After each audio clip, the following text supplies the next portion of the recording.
Evolutionary.org, Hardcore 2.0, episode 167 is coming your way. Today we're talking about 25-week cycle ideas with Ultima Pharma. This is going to be a really good one. We're going to talk about the risks of a 25-week cycles. We're going to boil down some of the things you should watch out for if you're going to do something like this, and some of the things that you may not like. There's always in life, when you do something, there's always an action. There's always a Yes, reaction to an action. yes, We're talking about the yes, benefits of a 25-week cycle. Maybe it would be something that you would have a benefit from. So we're going to talk about that. We're going to talk about different strategies for 25-week cycles. We're going to talk about specific 25-week ideas with dosages from Ultima. We're talking about the Ultima pros that all the guys love about Ultima and why they are one of the best brands out there.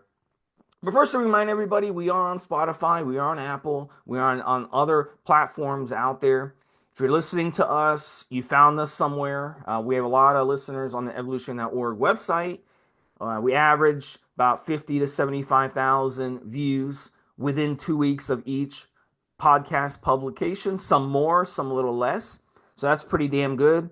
And that doesn't include all the other views on all the other platforms. But look, at the end of the day, we're going to keep this show going.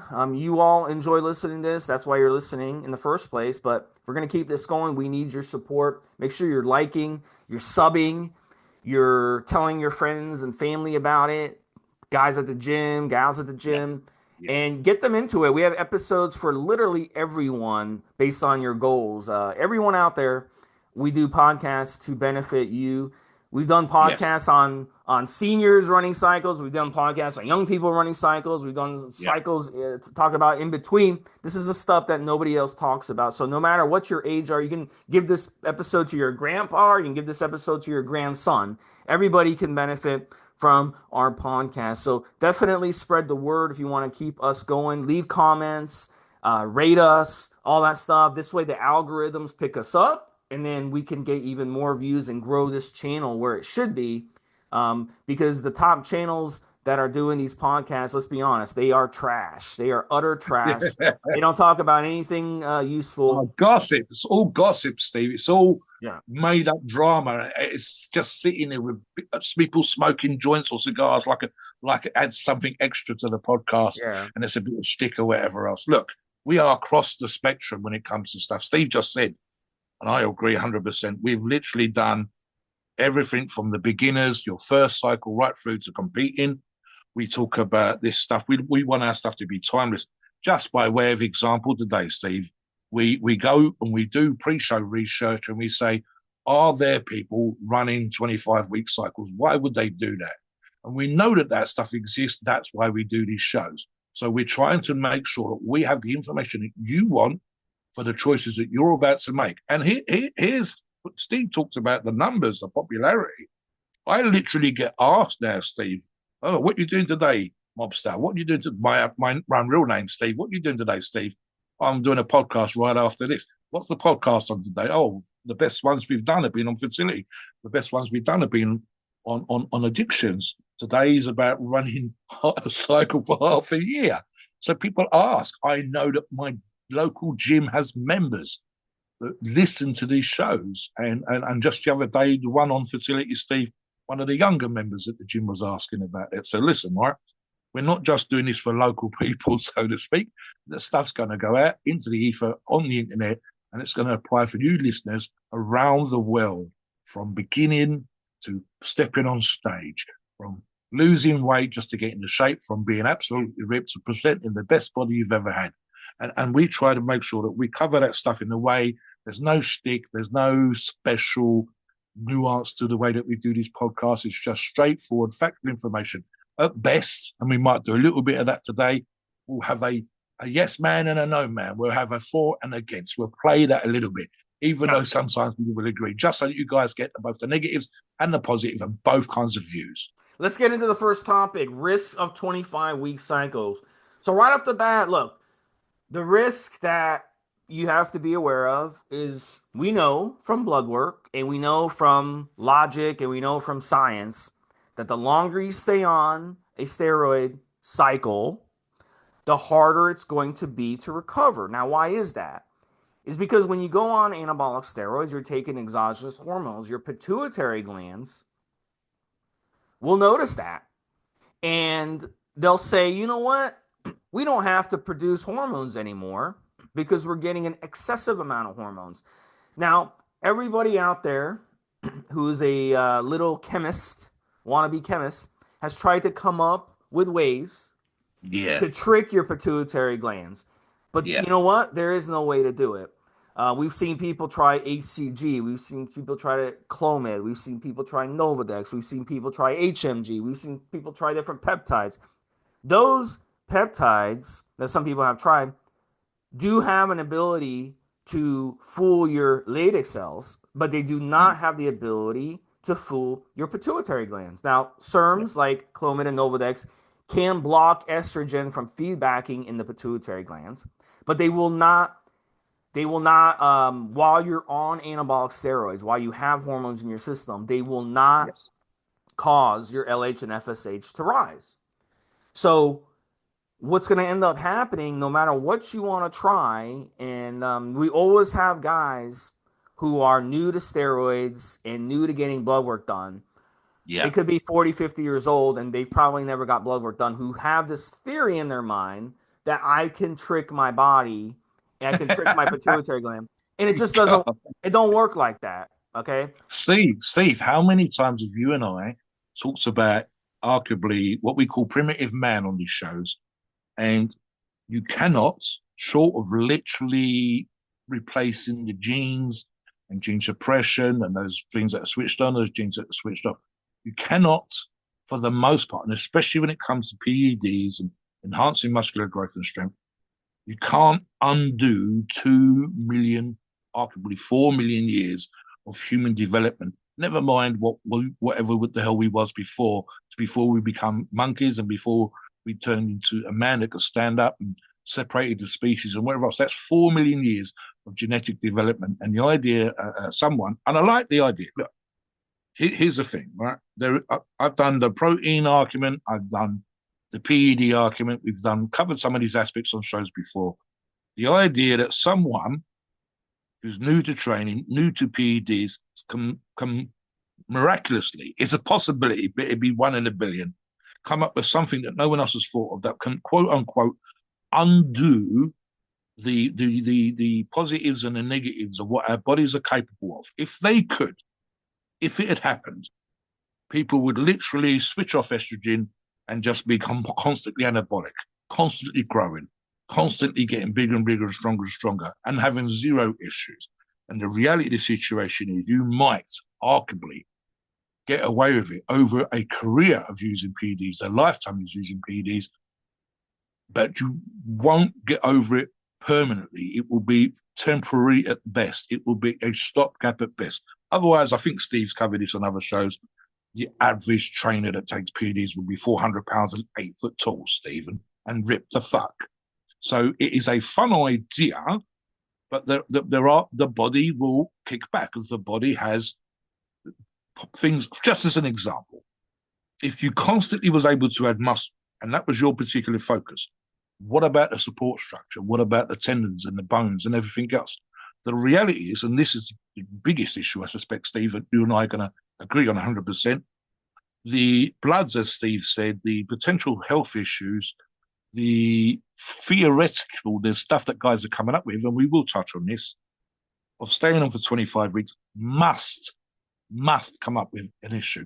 The least of which, and I'll let Steve expand on that, would be a person's blood lipid profile at the beginning, Steve, say in the first 4 to 8 weeks, and then the 12 to 16 week mark, and then the 20 to 25 week mark. And the blood lipid profile after they stopped the cycle, assuming they did a PCT, came off, and their time of recovery. So what's the theory? We'll get into the positive. We'll say why we think people do it and what the expectations are. But the reality of the situation, and I think, like I said, Steve and I agree on this, is the potential for health issues is just that much higher. We're going to suggest alternatives. We're going to suggest why we think people think this is a great idea, and even perhaps the odd situation where it might actually be a good idea. But for most users, the typical person listening to this show, our demographic, the demographic of all those other channels, is 25 weeks a good idea? No, Steve. Talk about lipids, talk about profiles, including, I believe you've seen one or two people who have been on a long time. Yeah, and we'll get to that in a second. But let me explain. Let me explain this as well. I've never in my life seen someone run steroids for a year straight and be able to fully recover their HPTA to where they were before. This means they got their total testosterone levels back to their baseline. They got their LH levels back where they should be, FSH levels back where they should be. I've never seen it. And there's been people out there who've claimed, and I don't want to like pile on to this. There's been people, of course, on social media who have claimed that they have. I used steroids for 5 years straight, and afterwards I was able to recover my testosterone levels. I call bullshit. I don't see any evidence. They never posted their blood work. I want to see your pre and post blood work, and I want to see your name on the blood work. Yes, All right, yes. prove it. Because a lot of times what they'll do is they're trying to sell you something. They're trying to sell you a protocol. Or Oh, even try to justify their own actions and claim that they've not had an yeah, issue. yeah, In reality, they must have. They must yep. have. Well, a lot of times, they'll say that because they're trying to push some agenda or ideology on your down your throat. Where steroids are safe. You can run steroids for years and they'll have no problems. But here's the reality. At the end of the day, they're trying to sell you some $300, $400 protocol. That's a Yep. copy paste that they give to everybody, and then they'll have 500 people hit them up for the protocol, and they'll pocket $300, $400 for all those people, and those people end up not having any results. But you can't get your money back. Sorry, what are you gonna do? Go hunt down the person and knock on their door? It's. So, and Yeah. another reason they do it is because it's clickbait. It's clickbaity. And number three, they're so ignorant they don't even understand. They think that oh yeah, I can get an erection. That means I'm recovered. Or I feel good. That means I'm recovered. It doesn't. If you actually get your blood work done, the thing is, time is not on your side. As you get older, things happen. And Mobster talked about the evolutionary things that we go Yes, through yes. in our body. As you get older, our ancestors were not living a long time. So No, they didn't need testosterone at a later age because they were dead at a later age. yes. How There was many a times, time Steve, there was a on time these where shows, humans were living just into their teenage 35 years. was an old man of the tribe, Steve. Yeah. Literally, you'd probably died of a tooth Hence abscess or some why injury. Yep. at 25, that's when your testosterone levels usually peak and then they drop Yes. after. So if you're using long cycles in your late 20s, 30s, into your 40s, obviously it's going to be even harder to recover because your body's going to have less of an incentive to recover. This is why we're seeing so many people on TRT. So it is a risk that you need to keep in mind if you are going to run Yes. long cycles, and it's something that's likely it's going to damage your HPTA. You might rebound off a 25-week cycle once or twice, but if you keep doing them, you're going to end up causing permanent damage to the point where you get your blood work done in your 30s and suddenly, oh my God, I have the testosterone levels of a 7-year-old man. What happened? Well, what happened was you basically burn out your HPTA to the point where your pituitary glands are just not functioning correctly. And Mm. and then you can also burn out your Leydig cells where they don't function correctly. And so if your pituitary glands take a hit and your Leydig cells take a hit, now you're not going to get those hormones. Your pituitary glands produce the LH and FSH, which feed your Leydig cells. So if your pituitary glands are damaged, your Leydig cells aren't going to be fed correctly. And then your Leydig cells, which are your nuts, take a hit. And if Yep. they take a hit, they're not going to be able to produce the testosterone from the LH and FSH, which is already damaged enough and at lower levels. So now you're going to be producing less testosterone. So you see, and then it feeds back as estrogen back in the pituitary glands, and the cycle continues. But you see, once you damage it, that cycle of the HPTA does not run as efficiently anymore. It's like your engine on your lawnmower. If you burn Yes. it out all summer, it gets Yes. hot and hot, and then one day you try to turn it on and it don't turn on anymore. What happened? You didn't change the oil. There was crap in the gas tank that was getting in. Mm. Little shreds of grass or hay got into the gas tank, and it got too hot and too overheated, and now it doesn't work anymore. Now you have to take it back and see if they'll fix it at the place. You probably just have to throw it away because it's cheaper just to buy a new one. So that's why people just go on TRT. They're like, fuck it. It's cheaper just to go on TRT than it would be to try to fix this. So that's what ends up happening. That's the main risk. But the other risk, as you said, Mobster, is the lipids, is the heart health, your organs, your kidneys, your liver, Yes, your heart, your yes. brain, your skin, your prostate. Blood, All the blood itself. Yep, the longer you stay on gear at a time, especially at higher dosages, the more damage you're doing, the more stress you're putting on your organs, yep, the more strain. So you can get blood work done and see, you can get your blood pressure checked, your cholesterol checked, you can get your kidney numbers checked, your liver checked, your prostate numbers, they get out of whack. And what happens is the more you stay on the gear, the more pressure gets put on them, the more damage is yes, caused. Again, it goes back to the lawnmower yeah, situation. You're causing damage to these, and one day, just like a lot of these bodybuilders, once they get older, you're gonna need to go into and to get kidney dialysis done, and that sucks. A lot of people say, you know what, I don't even want kidney dialysis. I'm not even gonna do it because it's too much 4 of a hours pain. a day, 3 times a week, Yeah, Steve, and sucks. you feel like beating up dog shit. Yep. And then your brain gets damaged as you get older. You're going to be more prone to having some brain issues as you get older. Your skin takes a beating. Your prostate takes a beating. You run the risk of cancer, a higher risk Yeah. of cancer firing up. Cancer loves estrogen and loves androgens. That's kind of its fuel. So that's why we see a Let lot of me jump in for a bodybuilders. second here, Steve. I Yes, mean, sir. I'll refer to your comment about gurus earlier on, and I'll also, because both Steve, me, and I have been of a certain age before, and we're of a certain age now. Look, there's an analogy which kind of applies here, that when we're younger, we think we're invincible. And when we get older, the things that we used to bounce back from when we were younger take that much longer to recover from. And the reality of the situation is when it comes to doing 25-week or longer or staying on non-stop or smashing as many different chemicals into your body as possible to make up for staying over 25 weeks, is that your body doesn't work like that. Is the lawnmower or fast, speedy car analogy applies here. You are revving that engine all day long, and because you're younger, you can rev it. And because you're younger, you can bounce back from certain particular things. But at some point, especially because someone is going to do a 25-week cycle, it's unlikely to be their first cycle. That would be crazy in and of itself. It's probably the second, the third, or the fourth cycle. You've already done certain particular things. Now, we've talked about on other shows, and we'll touch on this a little bit here. We will do certain things to recover from training. We will do certain things to recover from short cycles and low dosages, and so on and so forth. And there are, and again, I use the word loosely, healthy ways to run certain particular cycles, but we must understand the risk. We don't want to bang the drum too much on this one, guys, but you need to know that there are certain things you can do and be relatively safe with, and certain things that arguably are more risky. And the longer you're on, the riskier they are.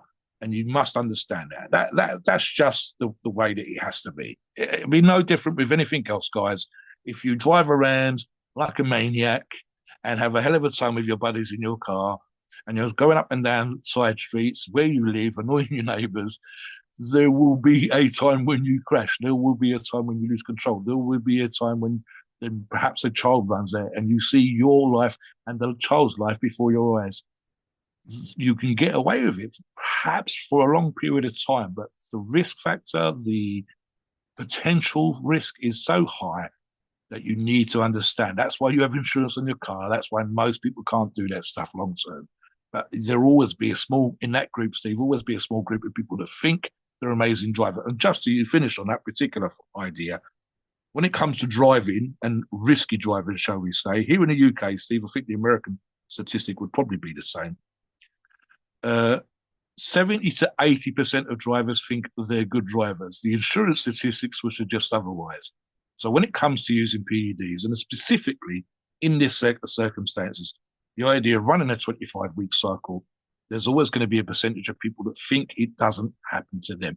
The last point, and this is where the idea perhaps of running cycles and it being safe with gurus, is that if I'm going to sell you an idea of how you can recover, I'm only going to mention the successful cases, whether that's kickstarting your hepta, that's fertility cycles, so enabling you to get pregnant, and so on and so forth, whether that's bringing your lipid profiles and other blood markers back down to within range. I'm only going to mention those successful cases, and with the 25-week cycles or longer or staying on, the statistics suggest that this number of successful restarts, kickstarts, healthy numbers would be relatively low.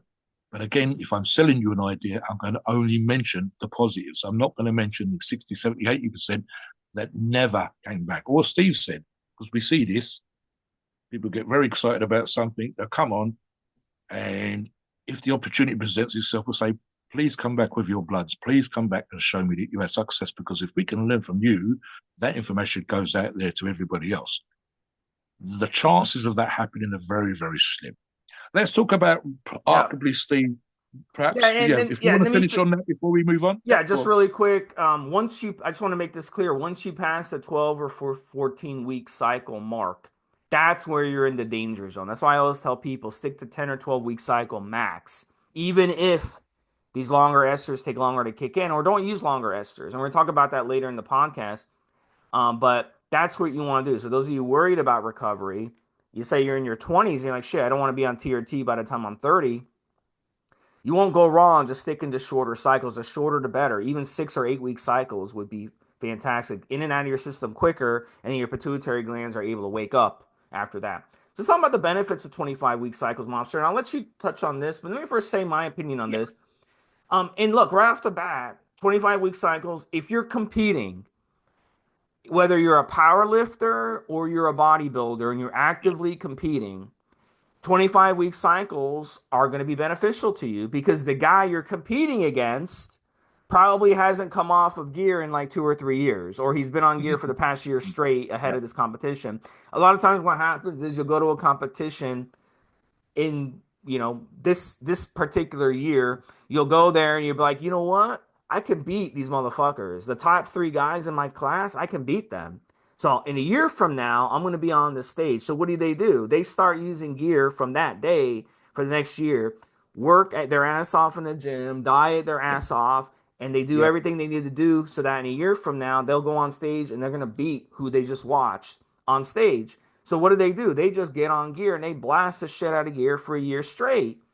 So those are the people who you see doing these 25-week cycles. If your competition is 25 weeks from now, then yeah, blast a 25-week cycle ahead of it because it's warfare. It's chemical warfare, and you got to do what you got to do to win that trophy. You got to do what you got to do so you can get likes and people hitting up your Instagram and TikTok so they can watch your videos so you can get endorsement deals. Your literally livelihood is at stake. So you want to do 25-week cycles. So this is right off the bat the benefit. The benefit is you're going to be able to compete against these guys you're going up against. And that's the reality of it. And even females, I've seen females, been friends with females who are competitors. They're blasting the gear year round. Dosages, even that you or I are doing, Mobster. yeah, And a they few. got to do what they got to do because they're competing. A lot of these women that I've been friends with over the years, they either are very well off. They're because the bodybuilding world, a lot of people in the bodybuilding world are well off as it is. It's just like golf or boating. These are expensive hobbies that Mm. people do, and they don't mind spending thousands and thousands of dollars Yeah, the on their disposable body. income is a big part of this, Yeah, Steve. You need the whether disposable income. yeah, Yeah. whether they had a job previously, maybe they sold a business, maybe they're a rich daddy, maybe their rich husband allows them Mm, to mm, do mm. this. In the case of the person I knew, they divorced a very wealthy individual and took half this shit. So now she's got all this money and now she just spends her days in the gym lifting and she spends money on a new nose, on a new Yeah, forehead, on fake lipo, hair, on Botox, tattoos, on whatever the fuck, on a nice ass tan, car, tan uh, injections. Yeah, all that shit. And yeah. one of the things she does is spend her money on steroids, and she don't mind spending 2 grand on steroids. Isn't there even an element of Steve making regret that they got divorced by looking too damn good for him now? Under Maybe, that, man. yeah, Yeah, maybe. yeah. Well, Let me talk about the competition stuff. And just as an example, I myself, competing back in the day, had the opportunity 1 year to compete 4 times. Never again, Steve. I fucking hated it. Me was always 1 to 2 times a year, and that was spread out. This particular thing, I think, included coming to compete in America at the Arnold Classic as part of the Mighty Mitts. So I did one 16-week cycle, which I hated. Again, was one of those never again, but the opportunity was too damn good. If you're a wannabe professional, or even better, as Steve said, with sponsors and contracts, a professional bodybuilder, there are a couple of situations which occur. One is we have seen open and honest pros talk about competition styles, talk about working with a prep coach and the length of the cycle. And I wrote down while Steve was talking, 16 to 21 weeks seems about right. So, as Steve said, that doesn't necessarily allow for not using gear throughout the rest of the year, especially if you're a top pro and your physique is literally how you make a living. So you might be cruising, you might be on TRT, but realistically, you're probably still on underneath, but around the 1,000 milligram mark, and you consider that cruising because you're a professional or someone with a pro card who wants to get a pro card but who's already got sponsorship. And then actual competition prep, typically, and it completely depends on the condition you start that prep in and the quality of the competition, i.e. your competitors, and sometimes the importance of the show itself. Certain shows stand out more than others. The Arnold and the Olympia being obvious as a professional bodybuilder. And again, you look at these pros, you listen to them talking, and when they've talked about prep for a competition, 16 to 21 weeks seems to be normal. So the thing that applied in my case can sometimes apply to top professionals. They're a professional bodybuilder, but they're required because of their status, like they haven't won the Arnold previously, or they haven't won the Olympia. You will then have to qualify. I believe for years it was a top three. I believe they've changed the regulations in regards to a couple of those competitions. Arnold is still invite, but the Olympia, I think outside of, if you didn't place in the top three the previous year, you must compete and get qualified for the Olympia. There was a certain point system that was in place some years ago, and it meant that some pros had to compete multiple times, placing just outside the top three to build up enough points that they could then appear on the Olympia stage. In that situation, you're probably going to be on all fucking year, Steve. If you're not quite good enough to place high enough in a competition that gives you enough points, certainly in that situation, and even with the more recent adjudication and rules, regulations, and how pros, we want more pros to compete more regularly. I think that was the basic premise that came out of that one.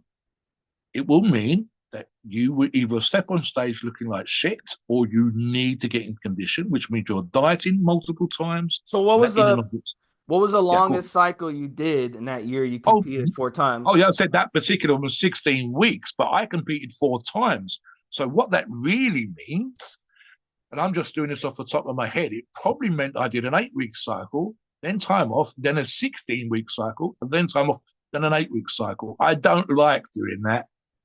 My cycles for the 8 weeks would have been relatively low. And I think even for the 16 week was relatively low. But for me, staying on for 16 weeks, plus trying to peak my body in terms of my strength. And I'm not a good traveler. I've done a couple of competitions, specifically in America, and several in Europe. I think 4 in America and several in Europe, 2 or 3 times in Sweden, might be more, where from leaving my front door to arriving at the hotel or to arriving at a place I've been staying, one of my lifting buddies, one of my competitors put me up, was 35 fucking hours, Steve. And I literally needed the whole of the next day to recover. But I've done competitions where I've landed, done the 35 hours, had a night's sleep, and then competed the next day. Fortunately, at a level that wasn't too embarrassing. I think my first competition in America was sponsored, ironically, and I came 4th. I think after that, I was the Mighty Mitts was probably the highest level of competition in front of a couple of thousand people on the strongman stage at the Arnold. I was middle of the pack there, 7th or 8th, something like that. But for the majority of that time, I'd have been 4th, 3rd, 2nd, or 1st, multiple times British and multiple times European champion. So of a certain standard, I always say that I was in the top 10 in the world at that time. But it was, again, it's that risk versus reward thing. I was very fortunate that I made not a living, but I did benefit from being able to compete that regularly. I did get some money and have made some money from the sport. And of course, just doing these shows as a result of my competition experience and other things that I've done. But that doesn't apply for most people. It certainly doesn't apply in the niche that I was doing. So the risk versus reward as a top professional contractually, just as a contractual thing, if I am getting, let's say, a $200,000 contract, sometimes the contract includes stipulations like must compete multiple times per year.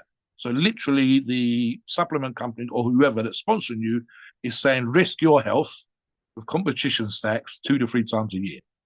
If you place, i.e., third, second, or first, you sometimes get bonuses. As an example, you can win the Mr. Olympia and win. The contract will allow you another $200,000 or $300,000 as a bonus from the supplement company. So the risk versus reward starts to play in here. Does it play in for our typical demographic? No.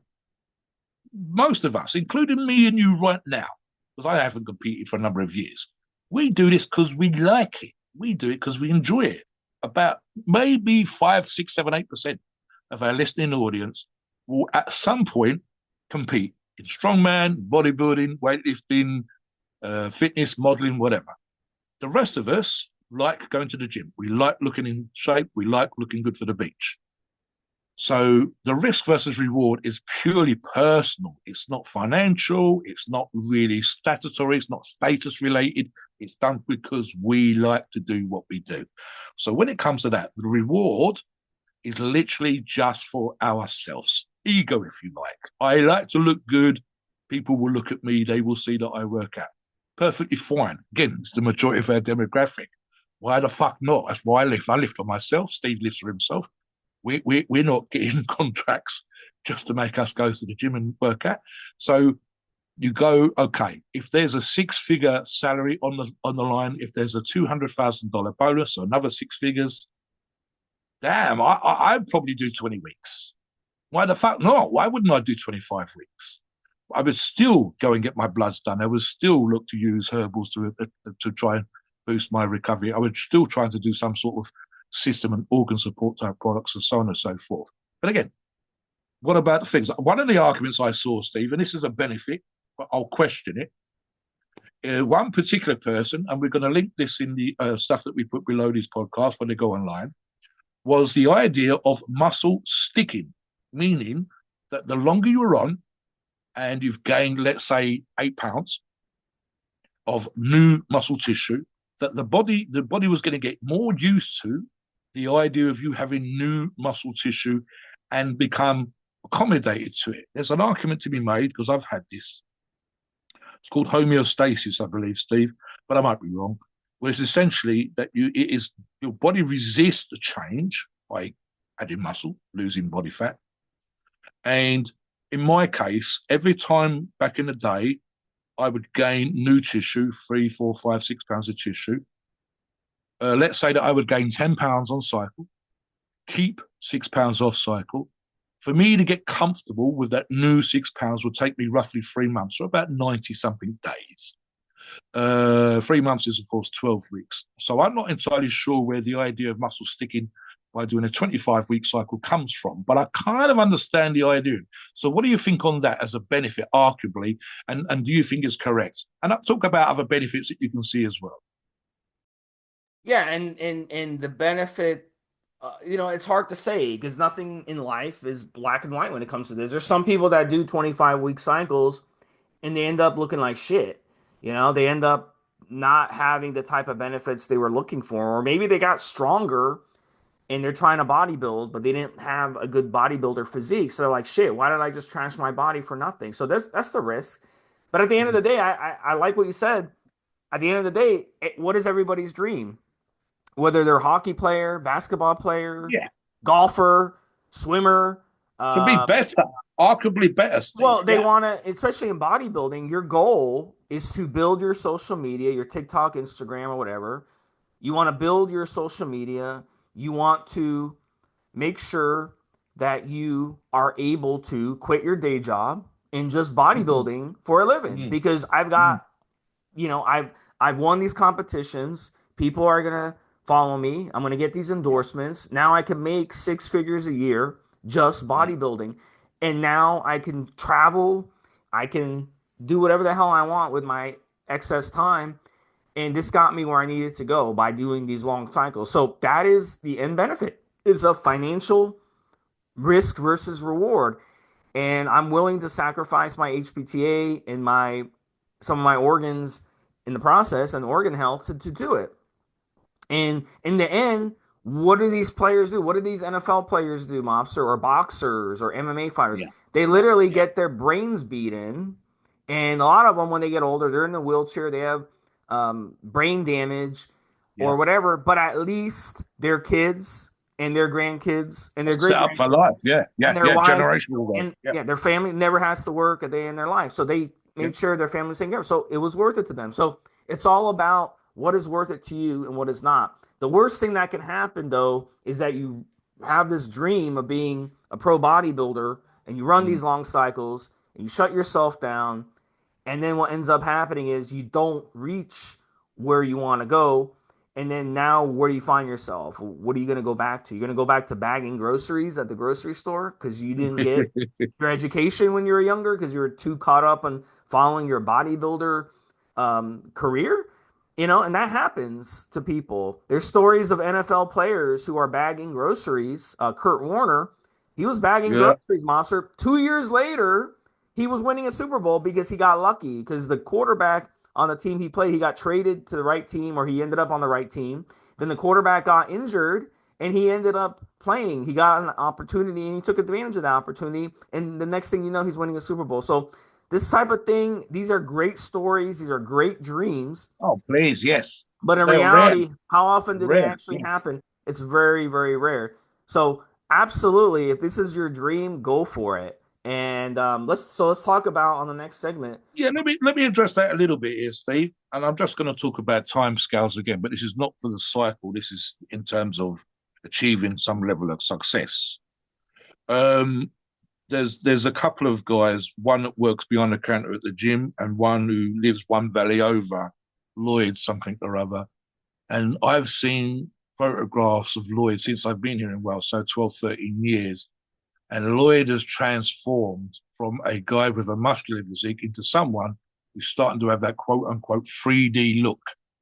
And arguably, Steve, if Lloyd keeps progressing, and I suspect there's a great deal of PEDs in there somewhere, as well as training and lots of dieting, I could see Lloyd at some point getting his pro card. Um, And if you saw him as a muscular teenager, as you saw him as a muscular young man, a bigger, more muscular young man, as you saw him go from looking amazing from the front, but not so much from the side, so now when you see him, you go with a top on, with baggies on, he still looks kind of muscular. But when the clothes come off, when he's standing there in the posing briefs, on the occasional time that he comes to our local gym and people get to check him out and pictures appear online, he has that whole 3D genetic freak kind of thing going on with the rounded delts, front, back, and side, the full chest, the width. And you go, this is a guy that's got loads and loads of potential. But the reality of that situation is I've known of Lloyd probably for 6 or 7 years. So when we talk about, and this is what I'm going to segue into this a little bit, strategies on things that you can do, and we'll talk about cycles and ideas that Steve and I would do next. Here's a situation. Number one, there's an argument to be made for being in a rush when you do 25 weeks to get as big and as much as quickly as possible and not wanting to wait. Lloyd, as an example, has transformed his physique in 6 or 7 years. For the younger listener, the idea 6 or 7 years, are you fucking kidding me? I'm reminded of that meme with the black woman in America, Steve. Ain't no one got time for that. The truth of the matter is, I'd been training for the best part of, let me think now, 15 years before I started training grip. And I think grip was another 4 or 5 years, including competing, before I got good. So that was 19 to 20 years. And peak strength is a little bit different from muscle. So I'd have been in my mid to late 30s when I started to kick serious ass and started to be top 10 in the world and started winning British and European titles. So here's a thing. And this is why Steve and I talk about these things on other shows. Let's take that 25-week cycle, the starting point, the topic of today's discussion. Why not instead do 3 8-week cycles or 2 12 to 16-week cycles?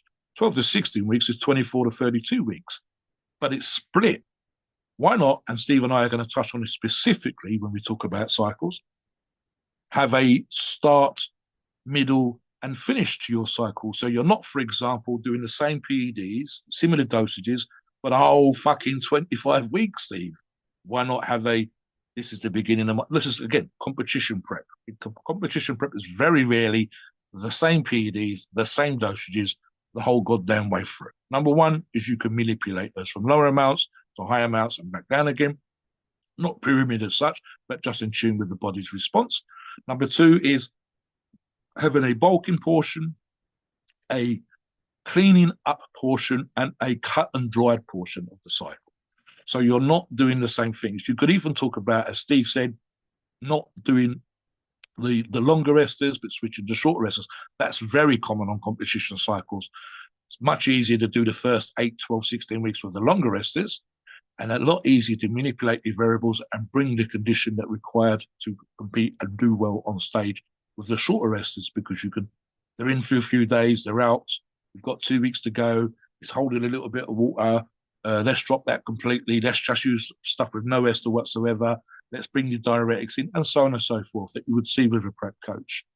And again, for example, as Steve said earlier on, with the women, and I know I could think of one particular one that we had on, I believe it was on Elite, Steve, who loved trend, for example, which is horrendous for men, never mind for women. Um,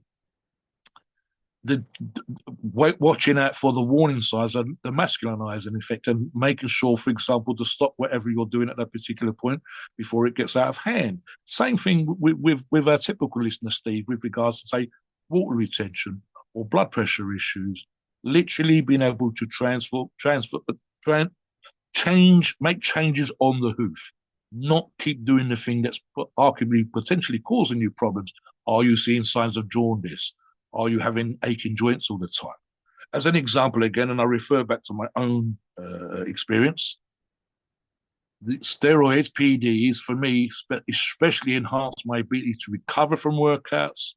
I would argue that they gave me, towards the end of the cycle, a roughly 5% boost year on year compared to last year's peak strength versus this year's. So I was always aware of that in the cycle. I would train for it, and PEDs would assist with that.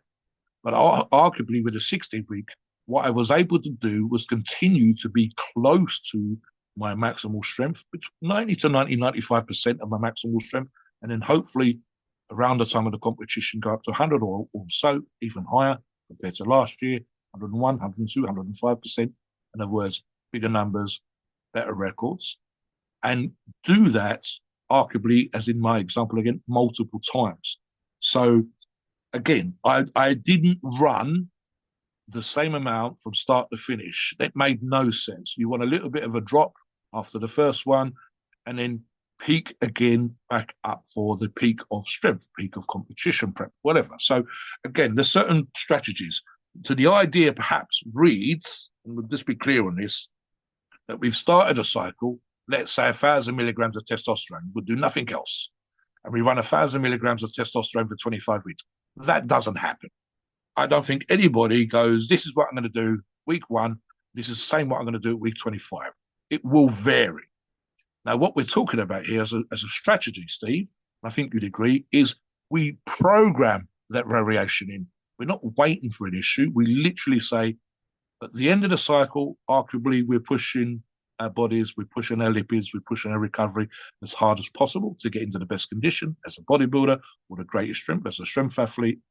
Therefore, what we do at the end of the cycle should arguably be the harshest part of the cycle when we're pushing the envelope, and the beginning of the cycle should be when pushing things less. So talk about strategies, Steve, and different things that arguably we could do. I've even said, just for a normal listener, 8 weeks of X, 8 weeks of Y, and 8 weeks of Z. That's 24 weeks. Yeah. Not the same thing all the way through, not pushing the envelope all the way through.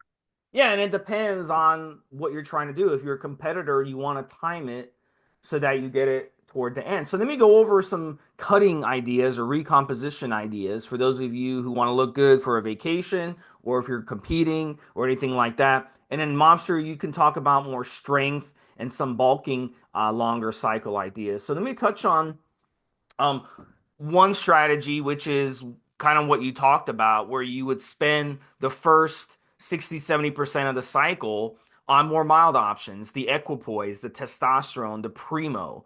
And then You could do those for 15 to 17 weeks. And then you could finish out the cycle with the hardening and the more harsher options, the Masteron, the Winstrol, the Tren Ace, the last 8 to 10 weeks.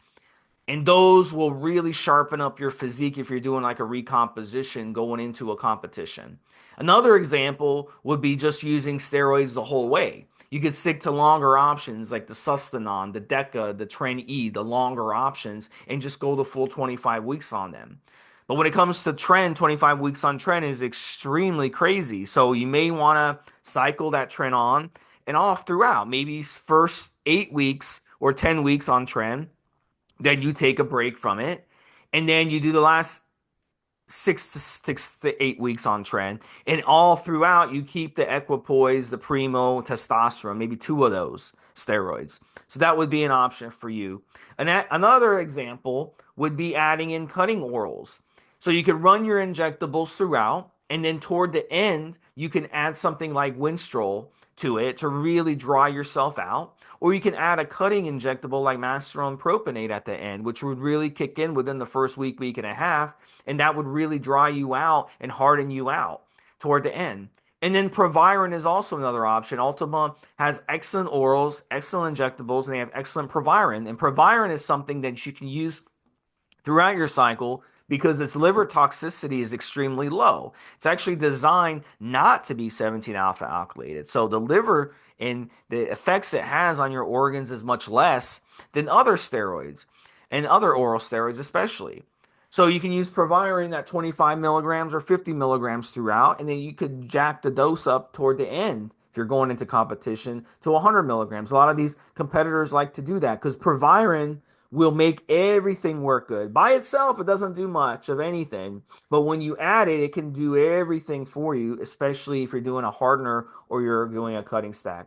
Mobster, why don't you touch upon some bulking and some strength steroid Yeah, cycle ideas for 25 weeks? right. So, as an example, again, guys, and this is possibly from my own experience as much as anything else. I can think of one straight away, Steve. So, again, using Ultima products, test cypionate or testinamphate as the foundational. Typical would be 500 milligrams. And I could run that arguably at that level, relatively compared to anything else. I would possibly start at 300 milligrams and work your way up to 500 milligrams, maybe even a little bit higher over the 25 weeks, Steve. You're still going to have the same issues that we discussed at the beginning of the show in terms of suppression. So start low and peak high, same as what I've already said. But as a harsher, for example, approach, and again, this is me thinking about maximal strength on the day of a strength training competition. So powerlifting is a great example here, Steve. For very short periods of time, halo testing. Typically, you'll see gurus, and I'm going to include us when we do this show, Steve, by saying, in their opinion, 2 to 4 weeks. Halo, in and of itself, run at sensible, arguably higher levels for powerlifting competition, is typically used really if you're doing everything else with other drugs included on the table. Halo is really much run high the day or the day before to increase your aggression on the platform. But there is some argument to running it for relative 30 to 50 milligrams for 2 to 4 weeks. The risk is kind of high with Halo. You might be using other orals. You might be using injectables with issues, in Tren as an example. But I would say 2 to 4 weeks just to peak strength at a lower dose. And then again, similar to what other lifters are doing, run it incredibly high, 24 hours, 36 hours, and certainly the day of the competition to increase aggression. And of course, one would hope that you were in an untested federation. Relative, for example, to running Halo for 16 or 25 weeks wouldn't happen. And I can't think of any examples I've ever seen of that happening. Just as an example again, Steve, and this has been a very simple, straightforward cycle, and I'm sure that Ultima has some great Anavar. I run Anavar in and of itself when I wasn't worrying about body weight or the leverage that I might get from being bulky, and I'll deal with that momentarily. I could run Anavar between 30 to 50 milligrams, typically for short periods of time. I see arguments for and against, but for the most part, most people agree that Anavar is one of the safer orals. The great advantage of any oral is always going to be a relatively short half-life. The disadvantage is the toxicity, because it's an oral, and the way that the oral is processed by the body, and what the chemists have had to do to sort of stop it being broken down and used as energy or amino acids or fat or whatever. But obviously, we want it to do its job in the body. But for me, VAR was always great for strength. I talked earlier on about having that 5%. So, say, for example, running the D-bowl 300 to 500 milligrams for the whole cycle. And then the last 4 to 8 weeks using Anavar between 30, preferably in my example, Steve, as high as 50 milligrams a day, because I knew, and again, I don't need to be strong at the beginning. I need to be strong at the end when I'm going to compete. The only time I need to be maximal strength is the fucking day of competition. I don't need to be maximal strength a week out. I don't need to be maximal strength at the beginning. So what I do at the end of a strength cycle is more about peaking for the day, peaking for the platform, and what I'm doing at the beginning. And with that in mind, again, Steve, I will not be training balls out. I won't be eating balls out. If there's a bodybuilder or a lifter, what I look like at the end should matter. How much stronger I am, how muscular I am for a photo shoot. It's only going to matter at the end of the cycle. But you are obviously trying to make those things happen over the cycle. And that, I say cycle, I mean both PDs and training and nutrition. We talk about these things in isolation, but I don't start week 1 of my training cycle trying to push the craziest weights. I start week 25, hoping that I've programmed in the percentages so that we're reaching peak strength. I might be dragging my ass because of the PEDs. I might be dragging my ass because I pushed my backside in the gym. I will then rest before competition and peak on the day. Bulking, Steve. For 25 weeks, if I was going to do this for 25 weeks, I would still go with my favorites, Sust and Decker. Anybody listening to this knows that I love these. I've had great success in the past. I've reached my all-time highest body weight. But here's what I would do, and I'll do that thing that we talked about earlier, Steve. So say, for argument's sake, I know somewhere between 850 and 1,050 milligrams total, including a little bit of Provarin, like Steve said earlier on, of the Sust and Decker works great. Roughly 50-50. So let's say, for example, Steve, 350 to 400 milligrams of Sust, 350 to 400 milligrams of Decker, roughly every 4 days, works out around the 850 to 1,050 milligram mark over the 7-day period, and that includes 25 days of Provarin. Here's what I would do as a difference, is I would run 100 to 200 of each at the beginning, the first 4 to 8 weeks, go 2 to 400 of each again in the middle, and then push it a little bit higher. And I have done that recently, just at the end of the cycle. Arguably, Steve, 4 weeks for me. But again, if we're going to go with a 25-week thing, if the competition is that important, maybe I'm about to get some big money or win a world title, and this applies more to the listener than it does me now, pushing the envelope at the end. So getting into that area where you might feel a little bit uncomfortable with your training. So when the diet is super tight, and also with the PEDs, and keep that part, the harsher, the more toxic part of the cycle at the last 8 or so weeks. So there's a lot of elements of timing in here. I know that some of our listeners will have the benefit of working with a prep coach or a training coach, or even someone that does their nutrition. And again, as an example, Steve, let's say that you were trying to get the absolute leanest you were going to do. You wouldn't run Clen or any of the thyroid medications for 25 weeks. That weighs crazy. I wouldn't want to work with a coach that thought like that. I would want a coach, and let's just use this as an example. Again, using Clen, we talk about dosing Clen 40 micrograms, 80 micrograms, and then maybe 120 milligrams, and then having a week off. So you could do that multiple times. Again, I would prefer the last 8 weeks of the 25-week cycle to be doing that, just because I don't think the body's going to respond just as well.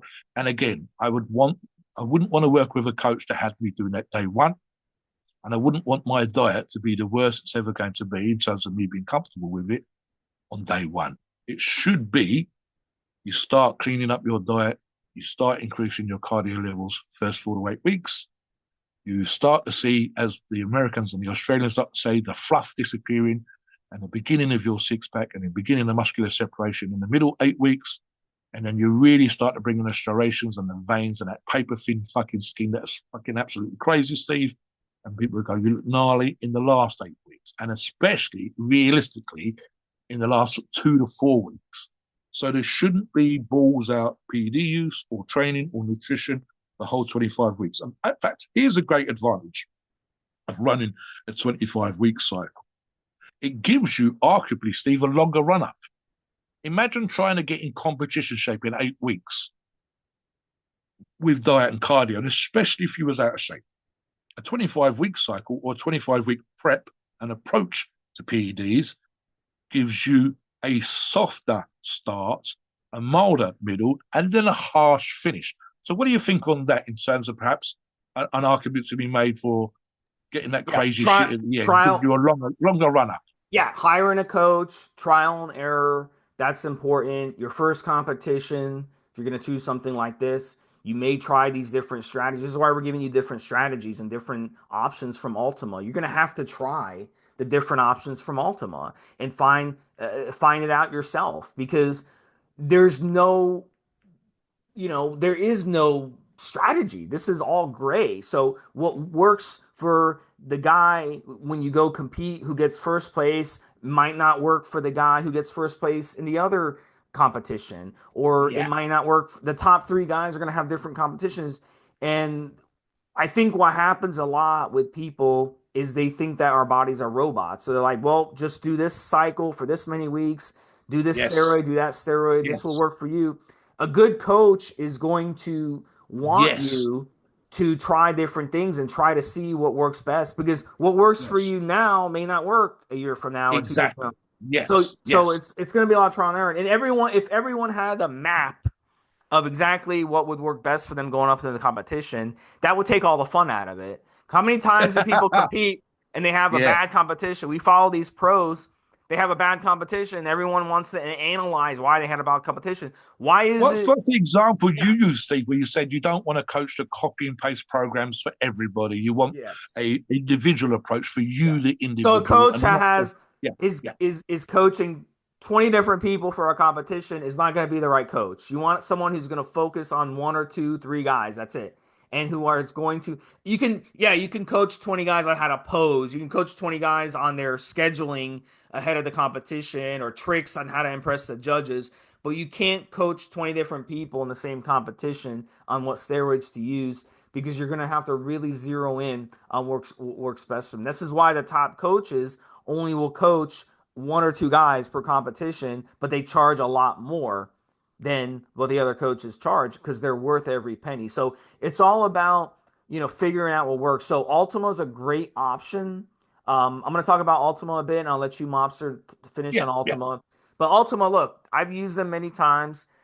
They have excellent prices. They always have great deals. They have good bulking deals always. So the more you buy, the more you save. So if you're going to do a 25-week cycle, Ultima might be the perfect option for you, because the more you buy Ultima, a lot of times they have the sales. They'll have buy four, get one free, buy three, get one free. They'll have all kinds of deals like that where you can load up and save money in the process. And you can use the savings to load up on other steroids that you may not even think you want to use. So we've given you a lot of different options on here. You can come on the forum, check out how to find Ultima and where to buy them. And they are one of the top selling brands for a reason. And I really like their products. Excellent injectables, excellent orals. They have excellent yes, ancillaries as well. The dick drugs and the other things, the peptides, and they have all kinds of things that they sell that yeah, are really, really yeah, good. yeah, So check them out. And one of the things about Ultima that I really like is their fast shipping. They have options no matter where you live. They ship to pretty much most of the listeners, most of you listening out here. They will ship to you. Whether yes. you're in the US, North America, or Europe, or in other countries, there's a good chance they will ship to you. So you can come on the forum to learn more about them. But they are a great brand and they are very trusted. And that's why that we're talking about their products on this podcast. I'm looking here, Steve, at one of their resellers, and there's, I think, some 70 different Ultimate products that you guys can buy. It's a combination. In fact, it's way more than that with the domestic American market versus the rest of the world. And here's the thing: so they are a worldwide brand. They are going to be used right across it. And just looking, one of the things I like to talk about sometimes on these shows, Steve, is what I call the farmer look. And I'm looking at the Ultima boxes and vials and whatever else. they look like what you'd see in a pharmacy or what we call a chemist in this country. When they open up the cabinets to get your scripted medication, there's a certain look that the big pharma use to give you the impression of health, to give you the impression of quality and cleanliness. And ultimately have done that. I've seen companies with great products, it has to be said, Steve, but it looks like each part of the brand went with a different way of design or whatever else. And it kind of almost feels Mickey Mouse. I've seen fantastic products that people have used and had great results from, where it looked like it was done with my child's first printing kit. So it doesn't need a hologram, it doesn't need a batch code, but those things make me think that the brand gives a fuck. They want to know that when you pick up their product, you straight away think this is a professional product, be made in a clean laboratory. It's got the stuff. I can check, I can go online and I can look at the batch number, I can look at the date, the use by date, I can check the hologram. There's some company products have scratch panels, and all of those things make me trust the product more. Arguably, they shouldn't matter. What's inside should matter. So how do you build up a reputation for a company like Ultima? And when I talk about reputation, I'm talking about across the spectrum. Not on the family forums that Steve and I are on, but right across the spectrum. And there's a number of things. You produce quality products for a number of years. You work with trusted resellers that work with trusted brands. So that the buyer, you the listener, goes in and goes, do you know what? I've heard the guys talking about it, but I went and checked on this source, I went and checked on this review site, and I found that Ultima was getting this many stars all the goddamn time. I went on different forums, not just the one Stevesmi and Mobster on, I went on other forums, and I found that they liked Ultima. So it wasn't a question of the bias, it wasn't a question of this or that or the other. It was literally that users like myself saw the product, liked the look of the product, tried the product, and got results. Now, whether that's for a 4-week cycle or a 25-week cycle. Literally, as I said, looking at the number of products there, off the top of my head, Steve, that made it 70. This is just one reseller, 70 different products, as Steve said, from Viagra to peptides to growth hormone to all of the orals and all the injectables that you know and trust and have had great experiences with. That, for me, is super, super important. It's the reasons why we talk about brands like Ultima and we show them their respect and we say that we know people that have tried them, that we've sometimes had experience with trying products ourselves, that we look at the brand. And look, here's the thing. Imagine, just as we finish this, Sarah, that you are right brand spanking new to the whole idea of using PEDs. And so, like you should, you go away and you do your research, do your own research. You look for a brand that looks good, that's been tried, it's been tested, literally lab tested by users. Users, you go online and find this person, Joe, Jane, John, they've all tried Ultima products. This person lost 10 pounds of fat. This person gained a ½ inch on their arms. This person went from being obese to having a fucking six-pack. And you find one that's like you and has your aims and your aspirations in mind, and you read their training log and you go, oh, look, there was Ultima products. Why do I keep seeing this brand? Why do I keep seeing these kind of results? Because you know that these people have made the same choices as you. They found a respected brand that does what it says, as we say here, Steve, on the label. If you put the hard work in, if you decide to do, in this case, Steve, a 25-week cycle, you want to make sure that you're not scammed, you're not taking fake. Can you imagine, Steve, doing a 25-week cycle and finding out for the first 8 weeks that the product you was using was completely bunk? That drive me up the fucking wall, man. 8 weeks of my life, training my ass off, and the stuff I'm using wasn't working. So no, you want a company like Ultima in that example. You want to know from start to finish that the sterility is top, the purity is top, the dosing is on point, and that if you put in the work, if you put in here, Steve, the 25 weeks time, that your time hasn't been wasted, because results, all things being equal, should be there. You should be the leanest or the strongest or the most muscular you've ever been in your life. And your idea of running a cycle for 25 weeks has worked out great. And then you can come back and tell Stevesmi and Mobster, look at me now, motherfuckers. Look at the great results I got from Ultima. Let us know what you think, listeners. Is 25 weeks a good idea? Perhaps run shorter cycles and do 25 weeks over the year. Is there any particular reason why you would run 25 weeks outside of competition? What do you think of our thoughts on the subject? Do you agree or disagree? Please note, we are not doctors and your opinion are ours. It's our view and based on our experience and views on the topic. Our podcasts are for informational purposes and entertainment only. The freedom of speech and the First Amendment